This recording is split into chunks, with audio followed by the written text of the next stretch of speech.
Imagine building a community of 150,000 members, not with a massive budget, but with a simple approach that focuses resources on key outcomes.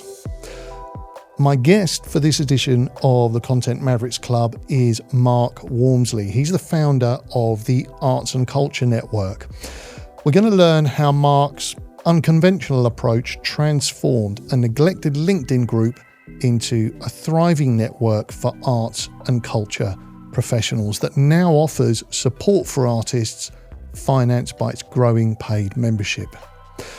Mark's enjoyed high-level careers in both music and marketing, and he brings a lot of valuable insight into community building, exploiting assets with focus and purpose, and navigating the challenges of growth with limited resources. So let's meet Mark and get into it. Where I'd like to begin, Mark, is with a kind of Arts and Culture Network 101 for all of our audience. So tell us what the Arts and Culture Network is, what it does, and what the state of play is, if you like, for the network right now. Thank you. Yes, the Arts and Culture Network is a growing global community of over 150,000 practitioners, professionals, supporters, and enthusiasts all over the world. We're independent, diverse, borderless, inclusive. We celebrate difference, and we're a little bit pirate in that we don't have any shareholders, grant-making bodies, advertisers or sponsors influencing our development. So that's it in a nutshell. What is the status of the network now? I talked about having 150,000 members. You know, how would you describe where the ACN, the Arts and Culture Network, is right now? So I started the group as a LinkedIn group back in 2010, as you mentioned, and it grew on its own. Without me doing much at the time. I was an early adopter of LinkedIn, and as soon as groups were a possibility, I thought I'll start one. And it grew on its own. I had really forgotten all about it, and it wasn't really until we were approaching lockdown and the pandemic that I realized it had 18,000 members at that point, and nobody had met or collaborated. And so I thought, well, we're all used to Zoom now. I'll host a few Zoom networking sessions. So I started doing random speed networking, which is just a fast-paced hour with people turning up, meeting 6 or 7 people for 5 minutes. And it was great fun, and it grew from there, really. That remains the pulse of our community, those 6 networking events that I host each month. One is in London, face-to-face. We do a Tuesday taster session at 6 p.m. UK time. And then we do European networking on the first Thursday of the month and global networking on the third Thursday of the month. And we've just started face-to-face in New York as well, which is exciting. And so there are 3 levels of involvement, really. There are the LinkedIn groups, of which there are 8 now, arts and culture groups. The meetings are all free, and those are the pulse of the community. And then we're supported by our full members to the tune of the frightening £10 per month. And that's really how we're funded. So whilst we have what looks like 150,000 in our community, it's a little bit like having lots of money in Monopoly. We have 300 full members. But we're on target to grow that to 2,000 by the end of the decade, by which time we'll have become a support foundation for our members. Yes. We'll come back to the support foundation and the future of the network. The next question I've got on my list is, what were the specific strategies that you used to grow and engage with the group? And I'm slightly laughing at that question now, because it sounds like it was set a group up, forget about it, realize that there's quite a lot of people there, and then try and do something with it. When you went back into the group and realized how many people were in the group. What did you then think? I mean, you talked about the meetings, those kind of collaboration meetings that you set up. What was your thinking, though, about what you wanted to do and how you were going to do it? Yes, it's funny. My strategy was negligence. When my side hustle became my main hustle, because during that time I was working as a brand and marketing consultant anyway, and I had a branding agency as well. And when I made the decision to, in fact, it was one of our members triggered the whole process. Sarah Hunt is an extremely good creative coach. She used to be the general manager at the National Theatre, and she now coaches from the Bahamas, which is nice for her. She asked me, the sessions I had with her were like being hit with a velvet mallet. And she asked me, she said, why aren't you doing, first of all, she said, what do you want to do? And I said, well, having had a career an unfocused career, I'd like a focused career now. I'd like to put all my energy into growing this community. I'd also been following Lisa Johnson, the queen of recurring revenue, to get some ideas about how I could monetize it once it was airborne properly. And Sarah said to me, give me one word why you're not doing that now. Why? It was guilt. I had my commitments in other areas to family income, to the fellow partners in my branding agency, to some clients in the pharmaceutical industry who I was supporting. And I thought, I'll be letting a lot of people down if I just throw everything in the air. And she said, give it 3 months, those problems might sort themselves. And they did. My wife got a great contract, which meant there was more money coming in to the household. My partners in the branding agency decided they were going to leave because they wanted to buy an art centre. And the pharmaceutical clients sort of drifted away. And so I thought, well, this is the moment, so, and I'm very fortunate that as the group grew in its early stages, when somebody is a member of a LinkedIn group, it says so on your profile. And so it grew organically, and we're still getting over 100 applications to join the group every day, despite the fact that LinkedIn aren't quite so, they're not quite so good at letting people know what groups you're in, but those things change. So that was very fortunate. So the top of my funnel was, and still is to a lesser extent, being filled by LinkedIn free of charge. So thank you, LinkedIn. Sorry? Thank you, LinkedIn. Yes, thank you, LinkedIn. But as you know, LinkedIn are pretty precious about the contact details and email addresses. And you back in the day, you used to be able to download all of your first connections, including their email addresses. That doesn't seem to be quite the case anymore. So if I could drop a line to all of those 150,000 people and say, hey, join us as a full member, I'd be doing this from the beach, I should think. But that hasn't been possible. So it's a process, really. And I've been using tools to continue to engage with the people once they've joined the LinkedIn group, some of which is automated, and encourage them to come to our events. The events are effectively the second stage. An awful lot of people who come to the events join because they like what they've experienced. So that's, no marketing budget. I am the marketing team, and it's a combination of continuing to engage with people once they've joined as a free member in the LinkedIn group, and some automation to help that along. So what can we unpack the challenges that you have in converting your free members, your 150,000 free members, into those paying full members? Because 150,000 members, £10 a head per month, that's definitely the kind of money you could go and join your colleague in the Bahamas on, right? Yeah, absolutely. It's a challenge because I think at £10 a month, the benefits are significant and great value for money. Okay, so it's not a value for money thing, and it's not a price thing.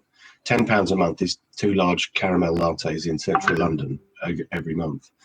In fact, I had a call from one of our members, Cleo Say, and she told me that somebody had searched for her by name on Google and found the interview that we recorded, the profile I wrote about her and her directory entry, and watched the interview and got in touch. So, and she said that alone, Mark, is worth £10 a month.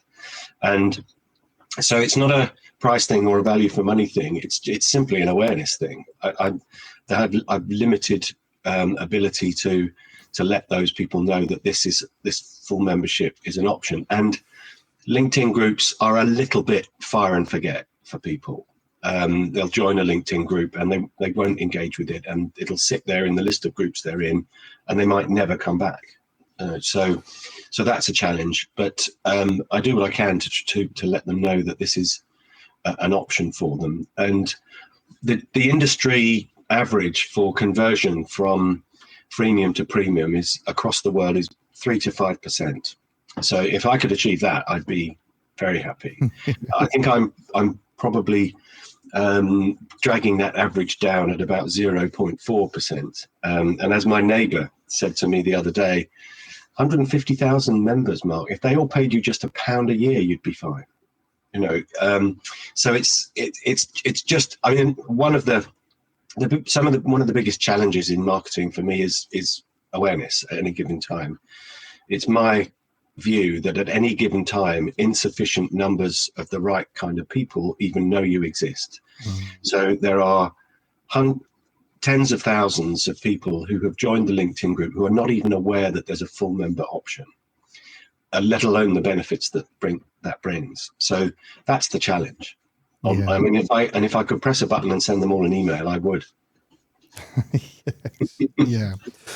So I know that the Arts and Culture Network does, how would you describe it, philanthropic work. And you also have another challenge around balancing the amount of money that you're asking your members with what you want to do on that side of the business, if that's the right way to describe it. So how do you balance those things, Mark? And is it something that you're trying to adjust a lot, or what's the approach? So I've coined the phrase democratic collective philanthropy because my legacy aim is that the Arts and Culture Network becomes a global arts and culture support foundation. A bit like a global version of the Arts Council of England, but with no application form.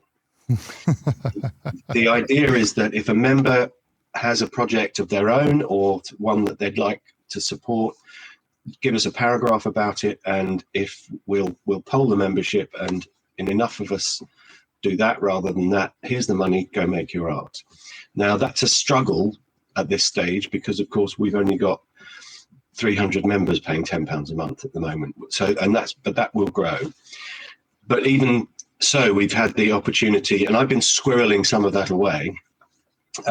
We supported one of our members' cancer fundraisers. We have helped pay for legal costs for one of our members who was left unpaid by an unscrupulous promoter. We've found food and accommodation for orphaned street dancers in Uganda, and it's all at the suggestion of our members. And that will continue, and we'll do it more and more as we grow.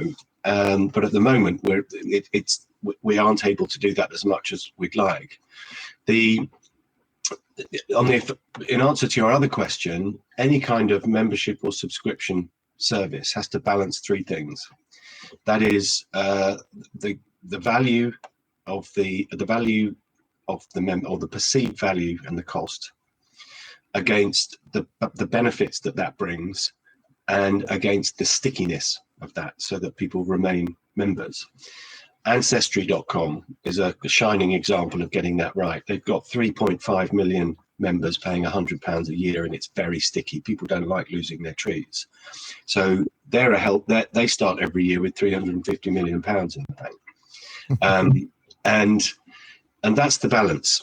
But so I'm not concerned about the stickiness is is okay, because if you've got a profile and an interview with me and a directory entry appearing above the fold when somebody searches for you by name at Google, and if you know that that's no longer going to be the case if you're not a full member, that's sticky. And in fact, several members have said, Mark, I'm thinking of cancelling, and I've pointed that out to them, and they've decided to remain as members. So I think it's sticky to that extent, and there's not, and I think I've got the benefits right, and I think I've got the price right, but it comes back to the same old problem. I'm afraid it's how do I make these people aware that there is a full membership option, and it's a challenge. You know, there's no point advertising because they're already in my funnel. I just need to reach them. I don't need to try and get more people to join the LinkedIn group. That happens on its own. If I could just move the needle by 1 percentage point, that would be great. And I'm experimenting with different ways of trying to achieve that. You know, with a lead magnet, which leads to, you know, and effectively all my job is really to get people off that platform onto mine, and then I can communicate with them and start that process. But yeah, it's a challenge. And none of the social networks want anybody to move off platform, right? So they don't encourage that, shall we say. You've talked about the videos that you record with full members, and I know that you essentially keep an archive on YouTube, but tell me a little bit more about those videos and, you know, what you want to really offer members with that, and I guess kind of to what extent the YouTube channel or any of the other channels that those are presented in are able to attract people to ACN. It's interesting. I'm inundated by suggestions that I haven't optimized my YouTube channel, and my reply is I use it as a repository. It's not really, you know, with those 100 people joining every day, I don't need to use YouTube as a repository to attract new prospective members. It's simply a repository. So the interviews are great fun. I've probably done 300. I would have done between 200 and 300 now, and I like them to be a little different. So what I do is I allow our full member to introduce themselves and explain where they are and the work that they're doing. I ask them what their superpowers are and where their passions lie, and then I create their fantasy cultural year. So I do that by asking them 10 easy questions, for which there are no wrong answers, starting with what's your favorite building? And I then take them on a year of cultural enjoyment based on what they do. So I did one this morning, for example, and our full member, Jess, she helps organizations get more bums on seats, theaters, festivals. That's her job. So her fantasy cultural year was to travel the world, creating a global league table of how well different countries seem to do that, at the behest of a wealthy fictitious family foundation who paid her a huge fee, first class all the way. Off we go. But I add to that interview a magic wand, a time machine, and a Star Trek transporter, and so it really becomes a fantasy. And so I don't want to give the game away, but they're all on the member section of our website, wrapped around. They're embedded in a profile that we write about that member, and people love it. It's a nice icebreaker. We also play the this or that game as well: tea or coffee, radio or television, circle or square, see the future or change the past kind of chat.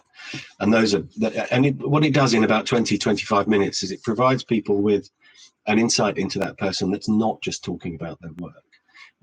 It's what makes you tick. I mean, I'm a big proponent of the get to know you, get to like you, get to trust you process, and it's part of that, I guess. Yeah. So those videos are a good fun, and they're there forever. They sound like good fun, and I might have to nick some of those ideas, Mark. I rather like them. Yeah. Well, they were inspired. This or that game is inspired by a childhood experience of mine, where they would, on the television, they would get a celebrity to stand in front of the computer, and it would look as though you were the computer and looking at the celebrity, and two things would come up here and there, and they had to tap which one they wanted, and so that was the bedroom door open or closed, toilet Yeah. toilet roll over or under. It's that kind of thing, just to get to know people. And one of them I'm taking out because I include radio or television, and almost everybody now says radio. It's interesting because we're all sort of watching other things on demand now, but it's just a nice icebreaker, and it's an informal conversation between friends that got recorded. And so and if somebody suggests a building or a location or an artist or a book that I don't recognize, we whip it out on Google and show people where it is. So yeah, it's good fun. It sounds like a lot of fun. By the way, I think you can take the toilet roll question out because everyone knows it's over. It's definitely over. Not if you've got pets and young children, it's not. Yeah, if you've got bets are off with young children and pets, I think. Yeah. Okay, so returning, if I may, to the funnel, because you said, neighbors have said to you, why not optimize the YouTube channel? And a question in my mind is, have you been tempted to jump rails to another platform, Facebook, for instance, or some other platform where it would just be somewhat easier for you to move people along or contact them more easily, whatever it may be, to up that conversion rate and move people through your funnel? Yes, I'm not sure. Yeah, I mean, in an ideal world, I'd be equally active on all of those platforms, but I'm a proponent of a rather more practical approach. It's called minimalist marketing. So my program is based on 3 buckets, and you can only put one thing in each bucket. In the first bucket goes a very specific product or service that you wish to offer. In the second bucket, inspired by Seth Godin, is your smallest viable audience for that product or service. And then in the third bucket goes one channel only through which to reach those people and tell them about that service. Now, when I started the Arts and Culture Network, it was no accident that it was a LinkedIn group rather than a Facebook group. Ironically, if it had been a Facebook group, we might be in a very different situation now, but that's not where my personal footprint was. I don't have 32,000 followers on Facebook. I do on LinkedIn. Can I just interrupt for a moment? When you say, just broadly, do you think that had you started out on Facebook, you might be in a better position or not such a good position now? It rather depends, and I haven't investigated this in any great detail without having to pay for it. It rather depends whether or not it's easier to connect and communicate with people on a Facebook group than it is on a LinkedIn group. Both platforms, I'm sure, want to retain people in their universe. So I don't know. It's a really interesting question. It's a great question, but I suspect I would have had similar difficulty. I wrote a blog post 20 years ago, or an article that suggested that email was likely to be superseded by messaging in private networks. And that's already happening. We've got WhatsApp, we've got Facebook Messenger, we've got LinkedIn messages. The great thing about those 3 is that they get through. There's no deliverability issue. The problem with it is that they don't like you to do it in bulk. So if I was having to private message everybody who joined all the 100 people who joined a Facebook group every day, I'd have the same scale problem, I think. And because the automation seems to be more advanced for LinkedIn, then and it's a really interesting thought, because back in 2010, LinkedIn was still a little bit, here's my CV, give me a job in a bank. With 1.1 billion members now on LinkedIn, the arts and culture world has embraced it, as I've seen myself. And if you're over 40, you're probably not on TikTok. If you're under 40, you're probably not on Facebook. But if you're a professional, then LinkedIn is probably an acceptable platform with which you can engage. And so I probably did the right thing by accident. I think. Yeah. Yeah. Accident and negligence, Mark. It's your hallmark. That's going to be the title of my how to start a business using only negligence and accidents. Yeah. Yes. Wonderful. Love it. Love it. At the very top, I said that you had built this network not with a huge budget, and you've talked about just your buckets and essentially focusing. It's about focusing. What do you want to do? Who do you want to reach? What's the channel you're going to achieve that with? And I mean, how much budget do you apply to growing ACN? Yeah, tell me. It's utterly organic. The things I pay for are probably a few £100 to Wix for the website. I do pay for Sales Navigator on LinkedIn, so I'm paying about £70 a month for LinkedIn. But I don't do any advertising, or I don't do any sponsored posts at all. I'm very fortunate in that respect. It's like there's gold sitting at the top of in this funnel. It's not easy to drag people down it, and throwing money at it is not necessarily the answer. And unless I could have even if I could employ somebody to do nothing but write to our members and tell them there's a full membership option, I could only do a certain amount of that per day because of the limits that LinkedIn imposes on daily activity. So it's like it feels a little bit like there's this world of opportunity, but my access to it is restricted. But no, that's, we don't have a budget for anything. Even the meetings that I host, I pay for Zoom, obviously, but that's only £15 a month. Yeah. And the face-to-face meetings are all at the Royal Society of Arts in London. And as a fellow, I don't have to pay for the meeting space. Yeah. So, none. It was less than not lots. Less than not lots. We'll put that as the subtitle of the book. So I think at this point, we should probably explain why, of all the things that you might have done, you set up an arts and culture network, because you've mentioned your marketing career and the branding career, but there was another one, wasn't there? Tell us. The music career. Please. Yes. In fact, before I do, it was kind of thinking back, it was a toss-up between pharmaceutical marketing and arts and culture, actually, because I was doing a lot of work in that sector. And if I was to do another one, that's probably where I'd go. But not until this one's happily airborne and doing its own thing. But yeah, my background, I trained as a percussionist at the Guildhall School of Music and Drama in London, and spent the subsequent years freelancing as an orchestral percussionist. So playing in West End shows in the pit. I was the number 5 percussion in the City of Birmingham Symphony Orchestra for the best part of 15 years on and off as a freelancer. And so that's always been, and I taught drums at schools around London when I was younger. Love it. And I miss the teaching enormously. But I read Cain and Abel when I was at music college, and that by Jeffrey Archer.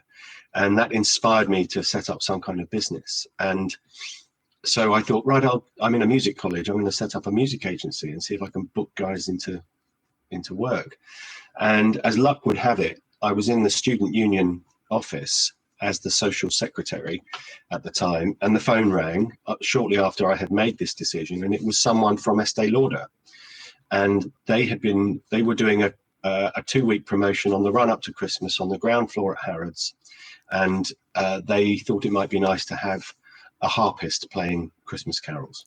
So I leapt on that and said, I can organize that for you. I do charge a 20% booking commission. Is that all right? They said yes. And I went along when she was on her first day. I thought, this is great. I made £150 profit, I think, which I used to buy letterhead and business cards.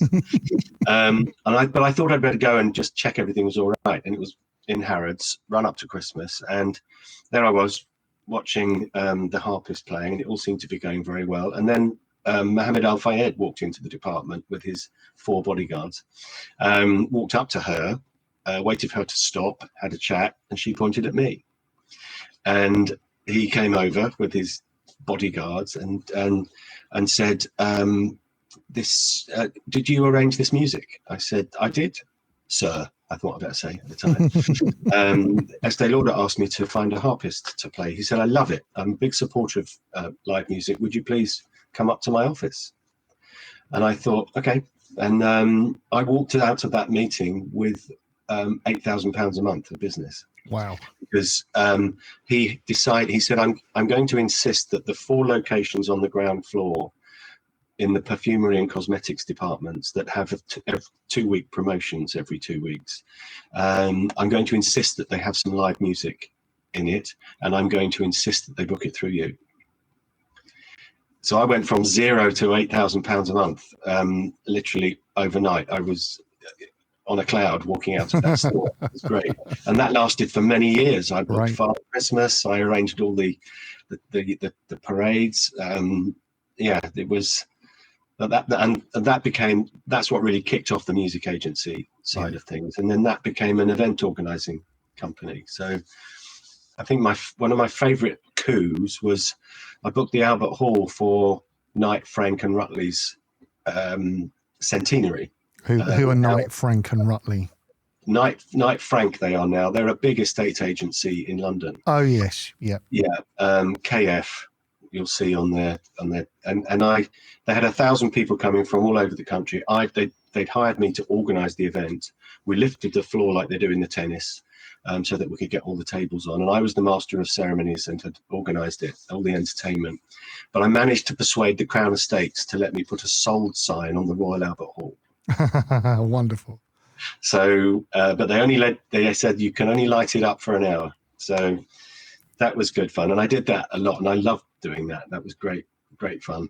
And so that's the parallel career, music and entertainment, really actually doing it. Yes. So, having played the Triangle at Carnegie Hall, I had to quit because that's as good as it gets. Wonderful. And okay, so that I think fills in the picture of how you found yourself running the Arts and Culture Network. I want to get into the philanthropy side, if we can, Mark. And at what point, Mark, did you think that was something that you wanted ACN to do and be? When I was diagnosed with bowel cancer 2 years ago. It's a bit of I was very fortunate. We caught it early. I went from diagnosis to all clear in 8 weeks with just surgery, and I'm still fine now, which is great. That was 3 years ago now. But it's one of those moments where you have that kind of reset moment, and you think, what am I going to leave behind? If I hadn't been so fortunate, what's left of me? So that started me thinking then, well, perhaps we could become that support foundation and be a bit philanthropic and help those people. Excuse me. But it also occurred to me that the people doing the most exciting work creatively or in the arts or cultural heritage fields are quite often the least well equipped to apply for funding successfully. An insider told me that if you apply for funding from the Arts Council, you've probably got a 15 to 1 chance of being funded. And then there's a very good chance you won't get it all. And unlike the horse races, even if you get it, you don't get your stake back, because you could quite easily spend £5,000 pitching for a £50,000 grant in time and consultancy. So you might be better taking your £5,000 to Newmarket races or Cheltenham this week and putting it on a horse running at 15 to 1. If you win, you'll get your £5,000 back. So that's actually quite a resting thought. That you might actually be better, walking into the bookmakers with your seed fund. Yeah. Well, the odds are the same. If the odds are the same, the odds are the same. But with grant funding, you don't get your stake back. Yeah. You've spent £5,000 on consultants trying to get you this work, and if you're not successful, you've lost the same amount. Okay, so the advantage is that if you are successful at Cheltenham, you will get your £5,000 back plus the 150,000 that you applied for, or whatever it is, 15 to 1. So I wanted to start a process that would be democratic in its approach, but not have people. I've seen Arts Council application forms, and I'm happy never to see one again. There's also the challenge of the box ticking exercises that you have to go through, and somebody, and if you then think about a group of young artists in Nigeria who collect lost flip-flops to do sculpture work, they're not going to be. Then it doesn't work. I'm sorry, you can't ask those people who are creative to go through it's like asking a right brain person to go through a left brain process to get money to be more right brained again. It doesn't really make sense to me. So I would much rather it be a democratic, tell us a paragraph about what you want to do. I want to set up an artist retreat at the Alhambra Palace in Granada, and I want people to come who are unemployed. That might be it. That sounds great. What do we think, everyone? Yes? Yeah, here's the money. Off you go. And I don't want to know anything about it afterwards. I was chair at a cultural charity for 3 years recently, and I've seen the process and the hoops that you have to go through in those circumstances, and which is why I don't intend the Arts and Culture Nature Network ever to become a charity, a registered charity. I don't think the benefits outweigh the workload. That's my view. So I mean, I might answer that differently when we're making a huge amount of money in the future, but at the moment it doesn't make any sense. It's too burdensome. But so I just like the idea of, by the end of the decade, and I can't believe we're halfway through already,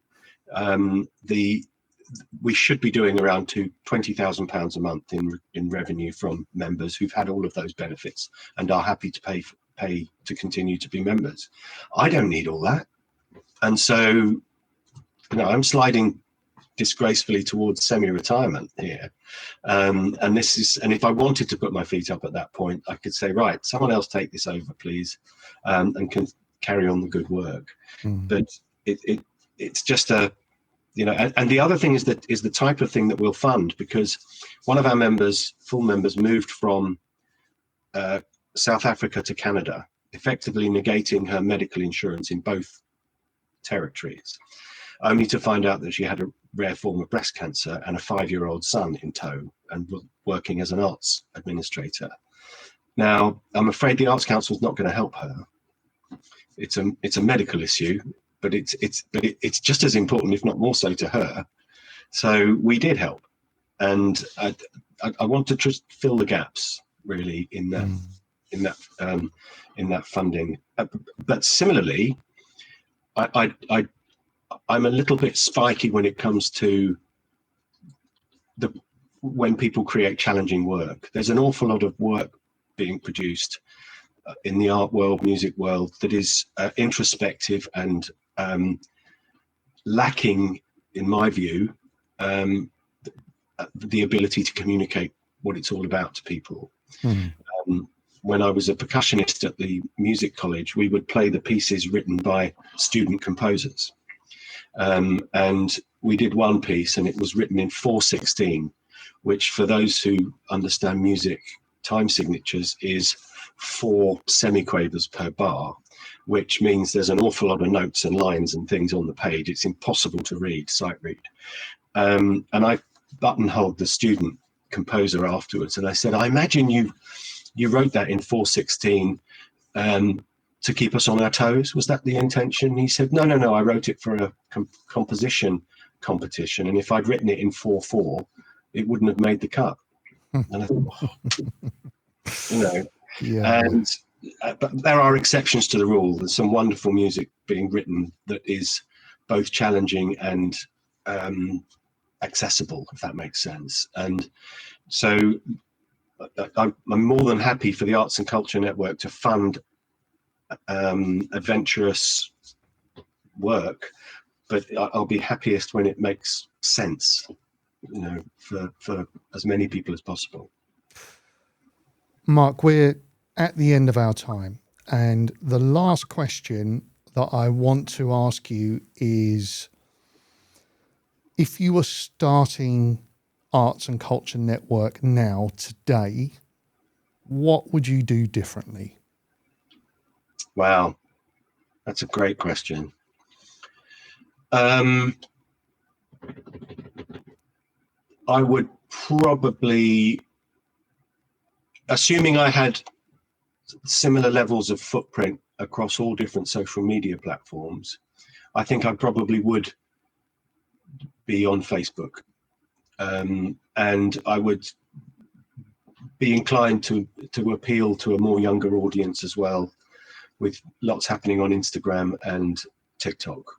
And I think that would be, I've had conversations with colleagues who are trying to do something similar. I'm more than happy to share my experience with them in those circumstances. Yes, I think I would probably start it on Facebook, but it would take me probably 15, 20 years to get to where I was able to be back in 2010 with a big, I remember I got a message from LinkedIn when they hit 1 billion users saying thanks for being in the first 100,000.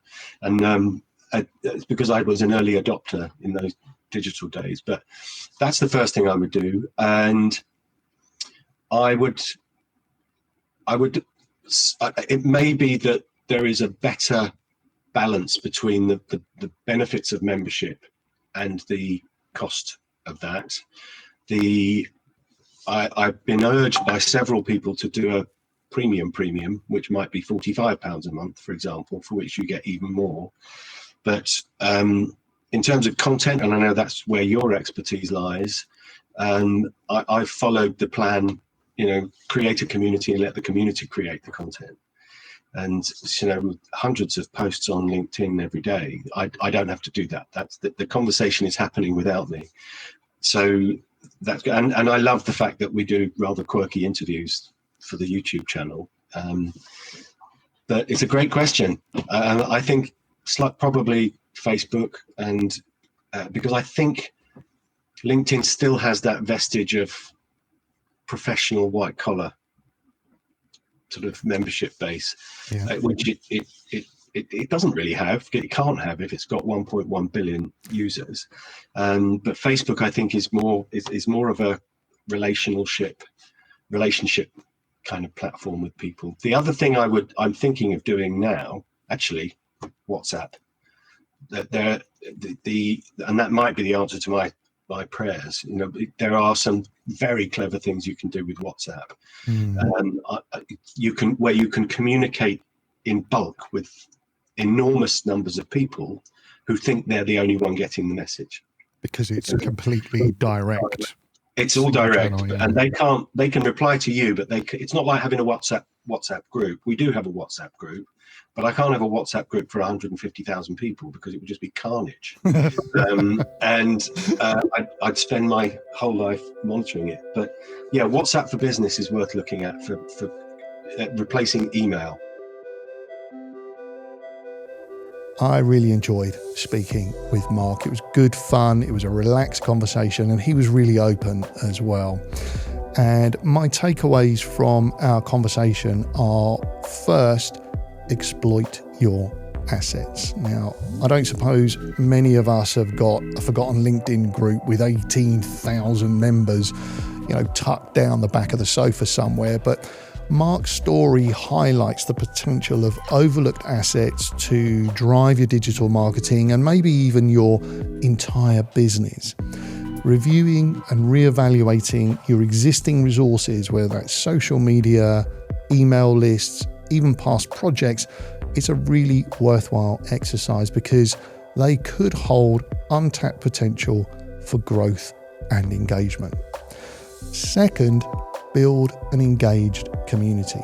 The Arts and Culture Network relies heavily on building a strong community. Their regular networking events, both online and face-to-face, are crucial for engagement. And this underscores the value of creating opportunities for your audience to connect, collaborate, and build relationships. Community is powerful, especially if it's built around a personal brand, as Mark has done with the ACN. It can be really tempting to focus on metrics like impressions, views, or downloads, but in my opinion, engagement is where the true value lies. And third, nurture owned media. I'm fascinated by the challenge Mark faces in converting free members to paid members.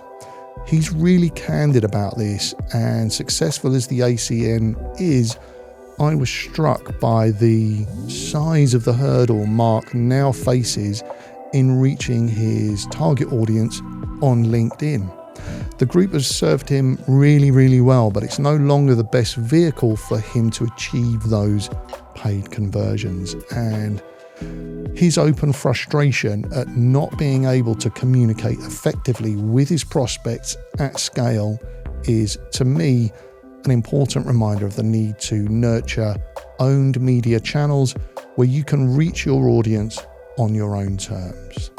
So, to recap, the three takeaways for me from my conversation with Mark are: first, exploit your assets; second, build an engaged community; and third, nurture owned media.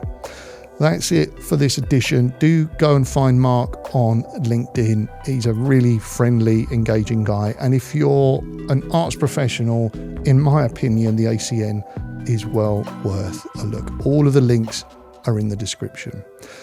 I'm Jason Caffrey. Thanks for joining me for the Content Mavericks Club. Until next time, goodbye.